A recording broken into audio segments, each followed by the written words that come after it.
And a lot of people didn't probably watch our video in the primary who may not have seen you, so we're going to, same thing, we'll ask you to start by introducing yourself, state the office that you're running for. This is a nonpartisan seat, so you should probably mention that as well.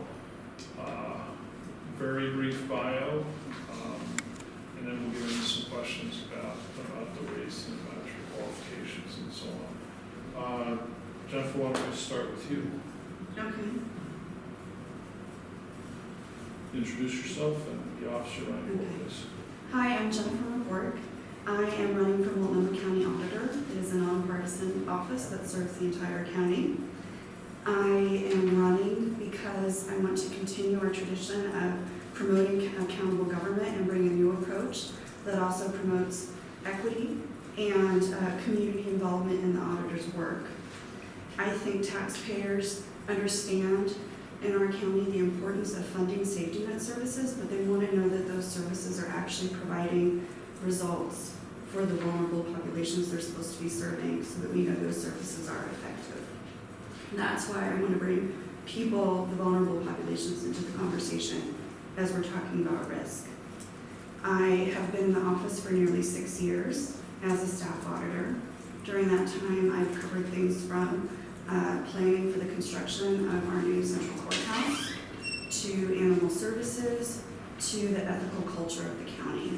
Prior to being an auditor, I wrote grants and monitored grants for things like accountable use of public dollars, how programs were achieving Who'd you write grants success.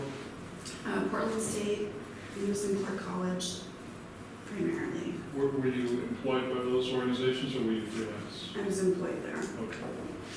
Okay. And I also did community involvement in graduate school with the Cornelius Committee, which worked to make that community more accessible for children with disabilities.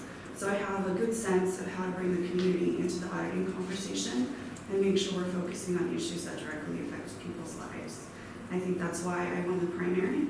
My agenda really resonated with voters, and that is why I'm continuing to fight for that same vision, because it's what I think our communities really want. Can I just a little bit of your bio? You went to Lewis and Clark. I worked there. You worked there. I'm sorry. Take me back. Where were you born and raised? I was born in San Jose, California. When I was 6, my family moved to Anchorage, Alaska, and that's where I grew up. I went to the University of Oregon and earned a bachelor's in journalism and a minor in Japanese. And then I had a break from school, worked in communications, spent 6 years at Lewis and Clark, doing everything from writing speeches for the president to writing grants, reporting on grants. And then I ended up getting my master's at Portland State in public administration. I focused on local government administration, which includes looking at public budgeting, performance management, as well as community involvement. So you're not an accountant. No, I'm not, but I spent Certified internal auditor. internal auditor. What does that mean? It means that I've passed a battery of tests looking at everything ranging from proper internal controls to make sure functions are segregated, to reduce potential for fraud or abuse. So there's a certification. Yes. Is it a national certification? Yes, it's international It's an actually. international certification. You don't have to go to school. You just take a test. It's a series of 3 tests that are quite intensive, Mm-hmm. and it covers everything from what I was just mentioning to also auditing information systems, culture. Gotcha. Just out of curiosity, what's the difference between an internal and an external auditor? So our office is actually external. We report to an elected auditor who is elected by the citizens of Multnomah County. Internal auditors have a line directing them up to like a CEO. It's more an corporate. But also there are many jurisdictions like King County that have an auditor who reports up that same way. Thank you. So our charter requires that you're either a CIA or a CPA to run for this office. Okay, thanks. Scott? Yep, my name is Scott Lauren. I'm running for Multnomah County Auditor, which is an independent county-wide position, nonpartisan. So I'm running because last 5 years as state auditor, I've really seen the power of performance audits to make a big difference in government and help improve services for some of the most vulnerable people among us.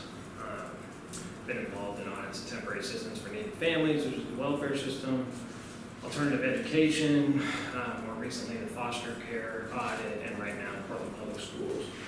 And in all those audits, we've talked with and concentrated on vulnerable populations, looked at obstacles to them getting services and help those services improve.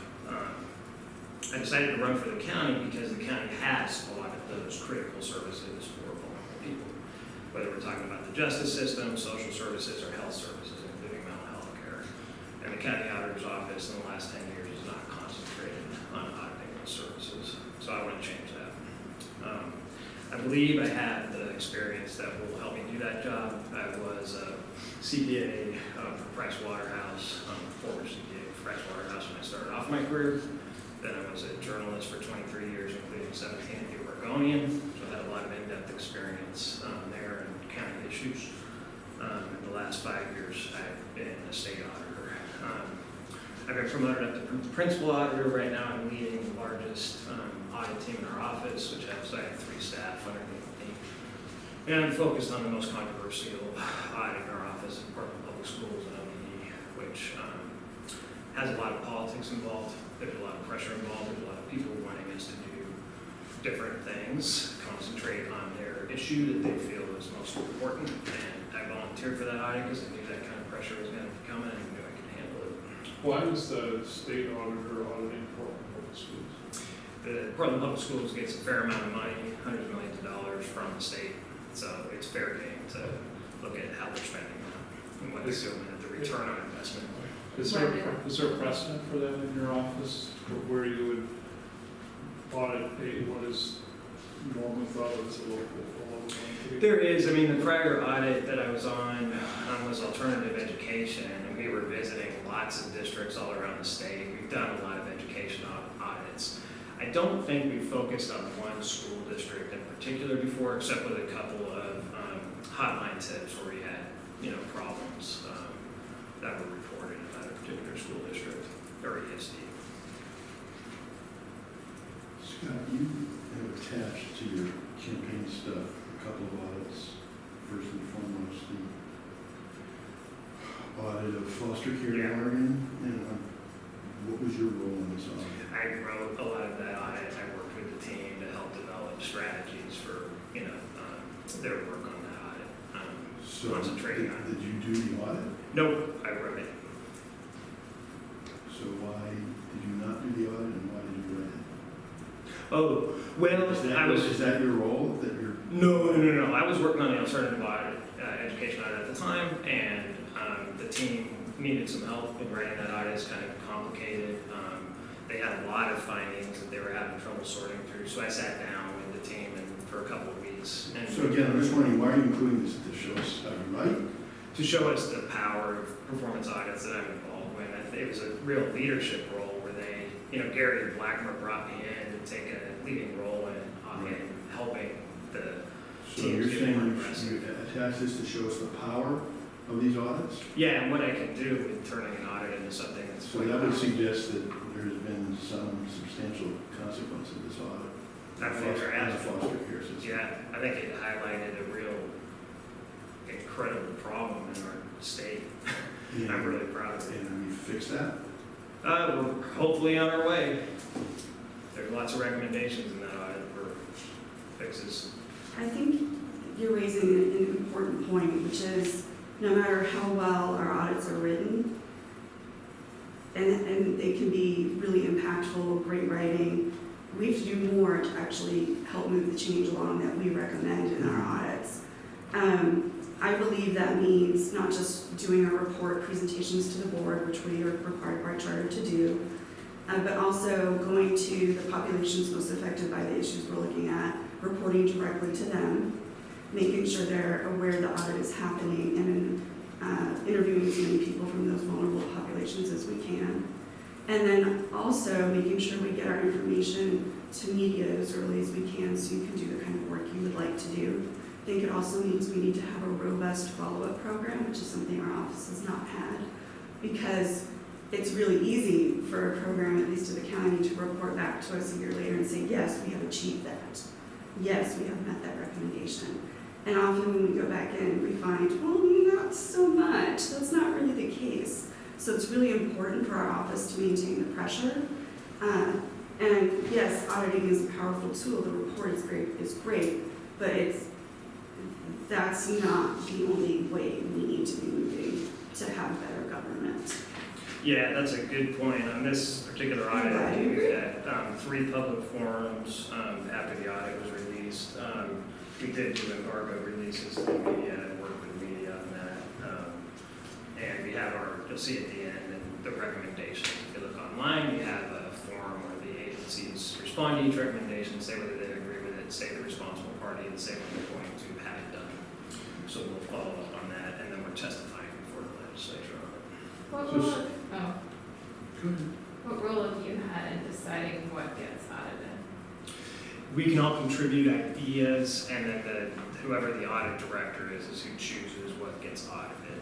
So alternative education was one of my ideas that I ended up meeting with.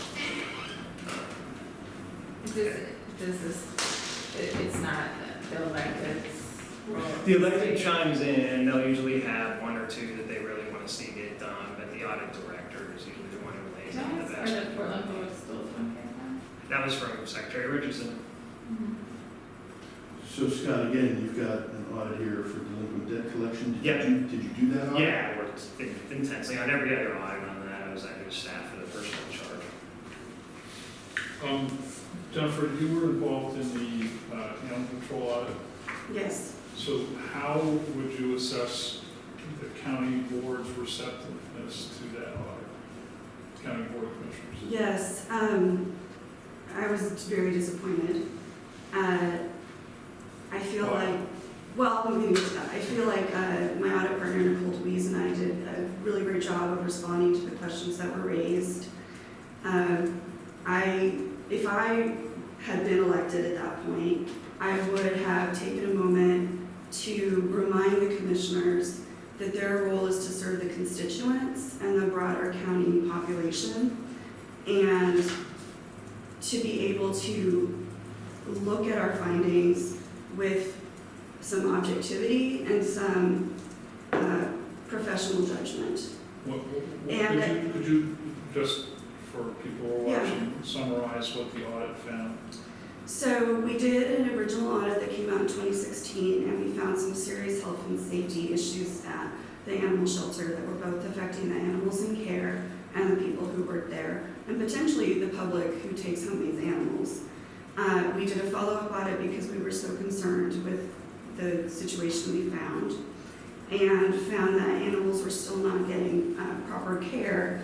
One of the things that the Director of Animal Services raised repeatedly in her remarks at our board presentation was that they were getting basic care. I would have appreciated it if we had had more of an opportunity to explain that no, they're not. Yes, they're being fed and watered. Yes, they have housing. They're not getting the social interaction that keeps them safe and mentally and physically healthy to have out in our community. And so that point seemed to be lost on the commissioners, which Well, was why do you think distressing. that is? Why were they not receptive to your findings? I think a couple of things. I think one of the commissioners in particular had just gone through a long process working very closely with the Director of Animal Services to pass an ordinance outlawing traveling exhibits of exotic animals. And so had developed a personal relationship, I believe. I think that they looked at Who is that? Commissioner Myron. I looked at the things that they were pushing back on, and it seemed like they kind of wanted to downplay some of the negative, given the tight budget constraints the county is in, perhaps. I'm not exactly sure why. I did have an opportunity to speak with a couple of the commissioners individually after that board presentation, try to get us back to a better starting point for the next audit, reminding them of the procedures we follow, the diligent work we do, really find out kind of what the issue was for them. And it did seem, at least for one of them, to be kind of a budgetary concern. Would you say that you confronted those commissioners and said, why aren't you doing your job, why aren't you serving your constituents, or did you not? I did with one of them. With one of them, I did not have an opportunity to phrase it like that based on where we were for that. I guess what I'm interested in is, there has been some criticism of Auditor Steve Yes. March that he has not been willing to confront the county commissioners or powerful constituencies Yes. within the county. So you've been working for him for Yes. 6 years, so why would you be different? Well, I think the fact that I entered the race when one of my coworkers entered the race and was supported by my boss and was brave enough to do that, knowing that I could have easily been fired when I entered the race, shows that I'm willing to be brave. I presented a very bold agenda when I first entered the race last July. It was quite unusual for an auditor, willing to be brave in that sense. I spoke up and didn't back down when I was questioned in that public forum, which is where I think that kind of statement would be best made. But I'm not the elected auditor yet, and it was not appropriate for me to do that in that forum. So in your current role, the same question we asked Scott, what role do you currently play in determining what departments of the county are? That is at the discretion of the elected auditor, and it is not one that I'm able to impact Okay. particularly. Why not?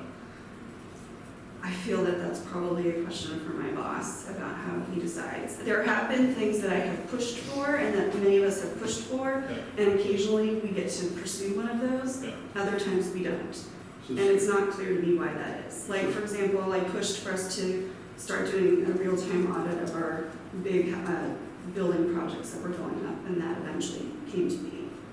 So Scott, in his campaign stuff, says that in the last decade, your office has not audited mental health services, addiction treatment, DA's office, sheriff's office, probation, parole, health clinics, dental treatment programs for women and infants, juvenile justice, and the library system. I gather that means that your priorities include this list. That's not entirely true.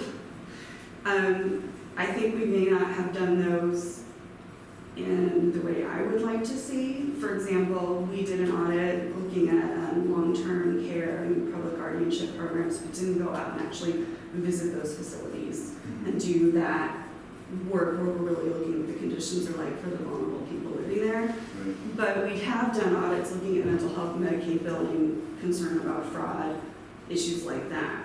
We have looked at, I don't remember what else was in that list. DA's office? We have not looked at the DA's Sheriff's office. office? We looked at the sheriff's office in terms of overtime, but that, if you'll look at my agenda, one of the first things I say I will do in my first year is start an audit looking at jail conditions, and then throughout my term, I'll look at the entire justice system. Okay. So that would include probation? Yes. Parole? Okay. It would include the DA, it would include looking at sheriff's services So out. why do you think that your office has not taken a hard enough look at those agencies in the last decade? Is it too much to do? Is it, should journalists be suspicious that these are politically powerful agencies with strong unions and that's why the auditor backs off? I personally don't think it's a union-related issue, Mm-hmm. because in all of our audits, the people who tell us what's actually happening are our line workers, and they tend to be union members. Mm-hmm. And in fact, I've been endorsed by the largest union in the county because they feel like I'll dig into these issues and really pay attention. I think it has to do with the current auditor's priority setting and his focus on risk, which for many auditors, traditionally, because this comes out of financial auditing, is where are the largest dollars being spent. One of the reasons I entered the race is because I said, we also need to be looking at how our programs are affecting the people. We need to reduce the risk for harm. We need to focus on programs that directly impact people's lives. So my being in that office, if anything, has maybe really identify what we're not doing and what we need to be doing, but also the strengths that our office has. We have an impeccable staff. We have the trust of the employees of the county. We're willing to stand up to management. I want to build on those strengths so that we can really focus on issues where there's massive amounts of taxpayer dollar going out and we don't really know what the effect is for the end user. So Scott, why did Jennifer get Haskins' endorsement?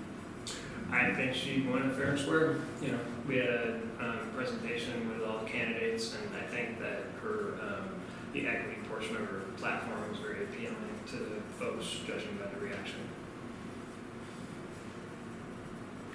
Are you an ASME member? No, everyone who works for an elected official, directly for elected officials at will. Again, which is why the fact that I entered in was a brave thing to So do. you were not endorsed by the current auditor, No, and in fact, he endorsed someone else. yes. Well, I think they've had a relationship for a very long time. I think as you rightly, you've been there how long? almost 6 years, he's been there, 17. 17. I think, as you rightly pointed out, for the primary, I've been the squeaky wheel in the office.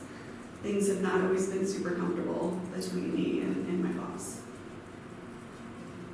So, Scott, you've listed this, the list Mark just read of places that the county hasn't looked or hasn't looked sufficiently. Why do you think they haven't done so? I think that there is some politics involved. You know, I think the relationship with the chair, Steve probably worries about that. Because if you find critical problems in those areas, it reflects potentially poorly on the chair. I think, I don't know why, but I don't think he wanted to go into other elected offices. The DA and the jails, not in a critical way.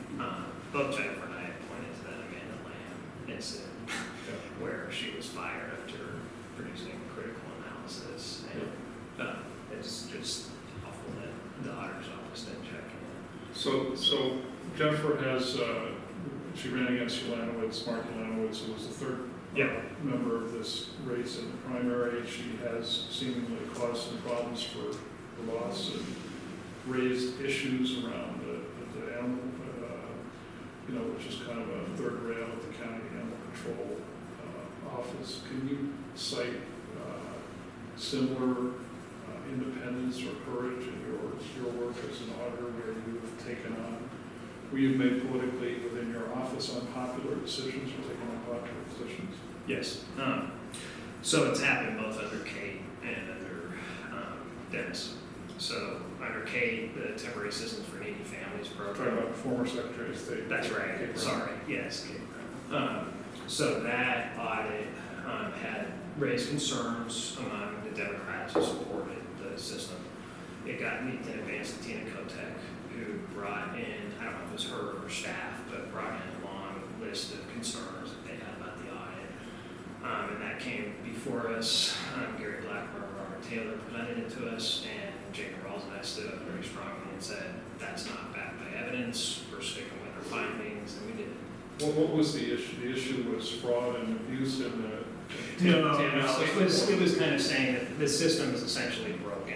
You know, the caseworkers are overloaded, the very vulnerable people who are receiving the services are not getting the services that would help them, not just to get a job, but also just to stabilize their lives, mental health care, addiction treatment, that sort of thing. So the concern was we were criticizing a program that was near and dear to leadership. And we stood up to that. We, did not change anything in the report as a result. And then under Dennis in the alternative education and online education audit, he is, just the Republican position is very favorable toward online education. And we were very critical of it. And he came at us pretty hard on that because it was contradictory to the way he thought. And again, we kind of calmly presented the evidence we had, stuck with it, didn't change anything, and got the audit out. So I feel really that, and just the years of reporting and having to deal with political influences from multiple sides, I feel very confident in my ability to stand up to political pressure. I think it is very different though when you are an employee of the government, maintaining that independence. You need to really be strong in your integrity, maintain that independence, but also have working relationships with these people so that you can have their trust. They'll always know you're an honest broker and you can keep moving forward toward the goal that supposedly all the elected share, which is providing good government to people. I guess I'm trying to sort out a little bit if there really is going to be a difference in approach between the two of you. Yes, I'm happy to tell you now. Go ahead. I was going to try to paraphrase it quickly. I think Scott is an excellent auditor. I am too. I think I'm more of a leader in terms of leading in an elected position in a way that actually builds connections with different communities in our county. I've been campaigning in East County. I've been in Southwest. I'll be in Northwest tomorrow. I'm out there learning from people about what their concerns are. I want to bring this equity framework into our audit standards so that we're always making sure we're not just interviewing people who are affected by the programs we're auditing, but seeing how we can build solutions together while maintaining our independence and our audit integrity. I think that's very different. What I'm hearing from underserved groups is that a lot of their distrust of government is because they don't see how they can fit into it. And if we want to build government that's accountable to people, I think having more people involved in the process is great. So by implication, what are you saying, that Scott's going to be less focused on sort of the social justice equity piece of this, and it's going to be I don't focused think, more on I don't, tax dollars? no, there's a We'll let you talk. total, yeah, there's a total link between effectively accountably using our tax dollars and getting good outcomes for people. If we're really using them effectively, we should be able to see what the end result is for the vulnerable person who's receiving that service. I want to make sure those voices are included. I'm the only candidate who has community involvement experience and knows how to build long-term, lasting relationships with these groups. So that is something that really sets me apart. I'm already at the county. County workers want me to be there, leading this office. I know where the structural issues are in many places of the county. One of the things we don't have is an ombudsman. I will create that in my office. I'm willing to be really self-critical about how our office needs to change and adapt so that we can take auditing to its next level. Scott, you want to Yeah, a big part of the reason I ran is because I feel like I have strong experience in doing in-depth, on-the-ground audits that make a big difference for the most vulnerable people in our state. I think I've helped turn those around in 4 cases. They're all, I think, making significant differences. And so that's taken a lot of leadership within the office, and that's why I got brought in. So that's not just writing, but it's also taking a persistently polite but aggressive approach to digging out audit evidence, not being satisfied with the first explanation that we get, which sometimes can be an auditor problem. Just pushing people, encouraging people to dig and dig up more than just the typical auditor stuff, which is kind of 10,000-foot language, but dig up great examples and continue to ask hard questions and be persistent. That's something that takes a lot of leadership and I can get people to do. So what would be the first agency you would I'm starting to lean towards Department of Community Justice because I think there's lots of red flags in there. They had as you all know, Department of Community Justice had a director who left fairly abruptly. Now they have another one who just stayed 4 months. There's concerns about racism in the department. The department did not do well on the 2016 audit survey on ethics. I think it could be, there's a lot of concerns at the county, as you all know, about racism and nepotism within the county. And there's been a lot of reports on that. And I think it could be a good place to go in and examine that much more closely. So the audit would be of, Department of Community Justice and Culture and Relations. And So I'm sure that culture that's of the- affecting their so the their culture of the performance too. department. Yeah, and the performance.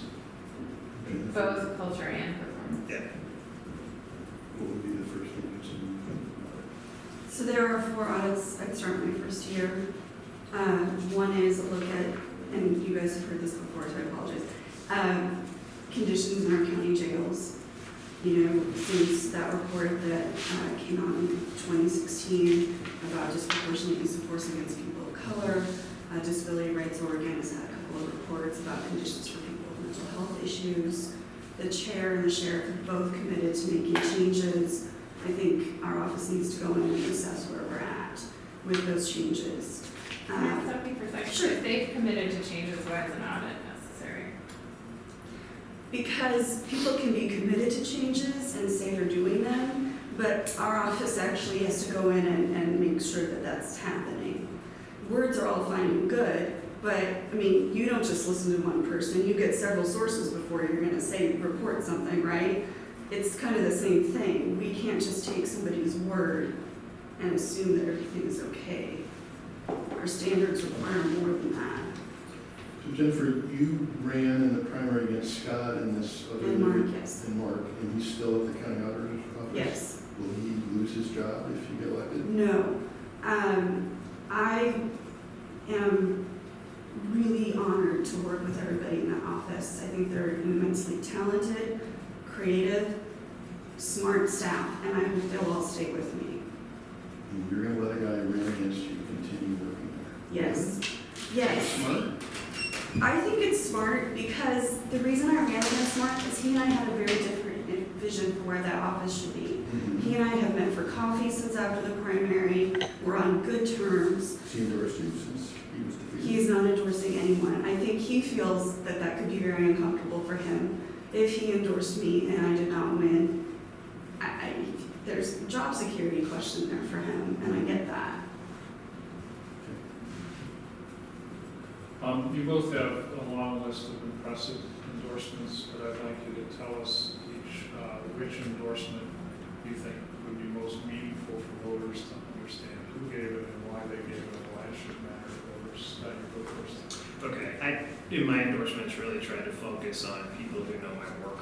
I know the importance of the job and what it takes. So I've been endorsed by all 5 of the former county auditors, and that includes Jewel Lansing, who was kind of a pioneer in her field. She's called me the most qualified person to ever run for county auditor. So I thought that Jewel's endorsement was just seminal, and I really respect her a lot. I'm proud to have her endorsement. I'm proud that she thinks I'm head and shoulders the best candidate. Jennifer, which endorsement is most important? Well, I've already mentioned it. It's the endorsement from AFSCME Local 88.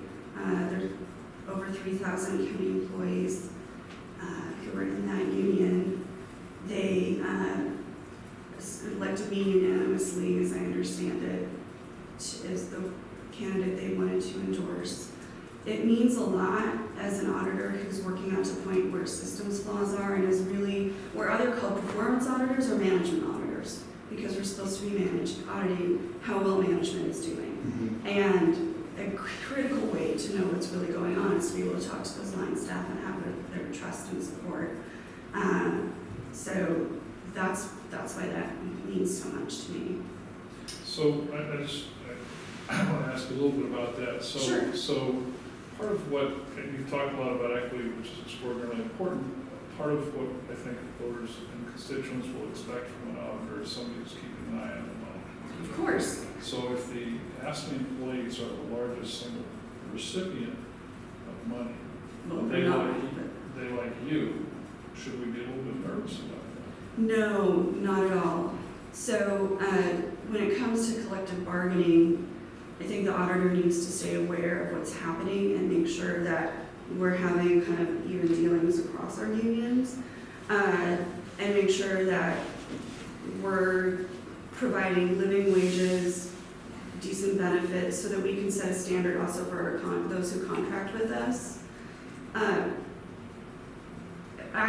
Last August, before Scott had entered the race, I met with Gary Blackmer and I said, I'd really like to get your opinion on whether it would be okay to talk with unions about getting their endorsement. What is your thought on that? He said it's totally fine. I always went after those. I got money from unions. Because we need to be able to work with the workers and have their support to find out what's really going on. I'm certainly not in anyone's back pocket. I'm independent. These people believe in my vision and my agenda, and that's why they chose to endorse me. I'm not in control of the purse strings of the county. I can point out where they're being spent well and how they're not being spent well. Who's your biggest political contribution from? It was probably from ASME. It's $500. They give you $500, and that's the biggest contribution. Yes. I think that we've both abided by the voters passed that there would be contribution limits in Multnomah County. That's currently going through the courts. But, I mean, it was a vast majority of voters who supported that, so I'm certainly following that. So how much have you raised To date, oh gosh, it's hard because of what I spent. For this campaign, I raised over $6,000. And Scott, who's your biggest contributor, and how much have you raised? About 8,000 I think in the bank. The biggest contributors are at that $500 level as well. One was my brother-in-law. I was going to say, my parents also, I think, My they did sister. $500. And Harris Matarazzo, who's a good friend of Dave Oslin's, is a good friend of mine. Had a house party for me. Trying to think. There's probably some other cumulative $500 I donors. think you'll find though in auditors' races, the largest donors are probably really close friends and family. You guys are quite similar candidates. Let's give you another chance to distinguish yourselves by asking each other a question. Jennifer, you first this time. Okay. Why do you think the majority of voters voted for me in the primary? Well, I think Mark and I, they could have seen us as somewhat similar perhaps. So split the vote. I think Mark got 18%, I got rounding out 41% or something. So Similar how? I don't know. Just kind of, maybe they saw us as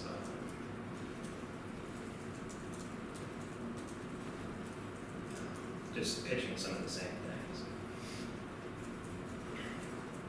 Scott, any questions for Jennifer? Yeah, I'm not going to distinguish any question, but I'm interested because I haven't heard you talk about it. Who in the office have you learned the most from? Who are your kind of go-to people who've really taught you a lot in your position? I think I've learned from everyone in my office. We have 2 CPAs, we have some skilled data analysts, we have a certified fraud examiner, there are other certified internal auditors in the office. We each have deep backgrounds in a variety of social services areas. So on many audits, you work with a different person. We work in teams, and I would say that there's no one who stands out because I've learned from every single person I've worked with.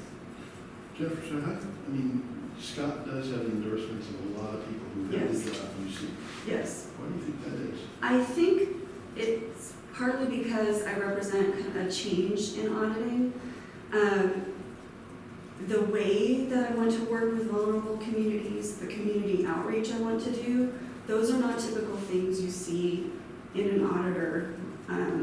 I came in with a really strong platform, and frankly, I haven't worked with the individuals, some of whom Scott has worked very closely with, like Gary Blackmer, and worked with him. I do have endorsements from current and former performance auditors who have also done the job. But I think that I bring that traditional focus on accountability and transparency, and also want to take us to a different level. We're running out of time here, so anything, I'll give you each a minute or two to say anything that you wanted to say that we haven't asked you. Scott, you go first. Okay. I just want you to know that this unity problem has really crystallized for me that the elected auditor needs to also help with troubleshooting. That's something short of an audit. So I think that Steve knew about the problems that Unity was getting tips from. Greg MultCo, who's the same guy who was tipping everybody else. And I don't know exactly what happened, but I think that there was a lot of room there for him to go talk with people and try to figure out what was going on. And I think he would have learned that the county was getting complaints and not doing anything with them, and also not forwarding them to the people who could do something with them at the state level. So that and the Amanda Lamb incident and several others just lead me to believe that there needs that part of the elected auditor's role has got to be more doing some immediate troubleshooting and going and trying to stop problems before they happen. That's well short of a full audit that's going to take months.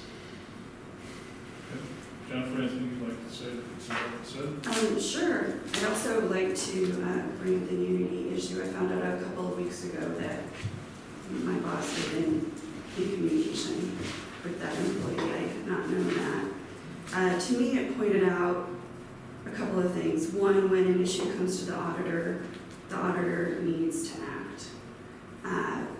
I would have liked to have seen us do a complaint-driven investigation around that, which is something we can do. We get in tips from our hotline. It's different than an audit. It's something you see like the city's ombudsman office do frequently. So I would have liked to have seen something like that take place. I also think that if that individual wasn't getting traction with their supervisor, if we had that organizational ombudsman position that I'm talking about, that would have been another place for them to raise their concerns and help get them elevated. I think that troubleshooting is important. I think making sure that when we hear about things like that, that they are being dealt with effectively. I think since I entered the race, I've had a number of employees come to me on their own with issues. And in my own time, because I can't do it while I'm at work, I've kind of talked with people about crises they're facing and so forth to see how I can be of assistance. I see that kind of all as the same piece. I think one thing I really want you to think about and voters to think about when they're making this decision is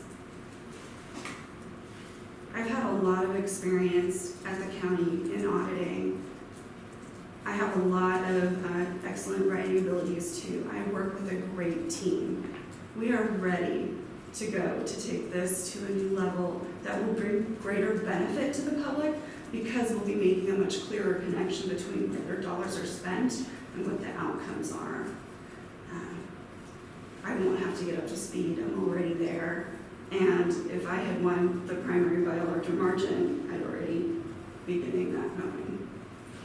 Scott, I know we're kind of at the end, but I didn't hear you address the idea of an ombudsman.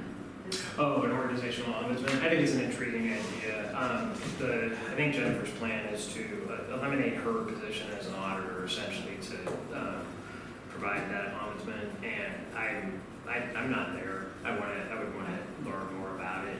Also, the ombudsman, I'd like the ombudsman to be, if there were an ombudsman, which I think is a good idea, provided we don't take away an auditor, I'd like the ombudsman to be focused primarily on clients, not so much on the internal folks. I think there's a role for that, but I'd like him to be focused on concerns that clients have about county services. Okay. Are we at our last question? No. Last question. Oh, do you want me to? Sure. Did we agree on it? I think we did.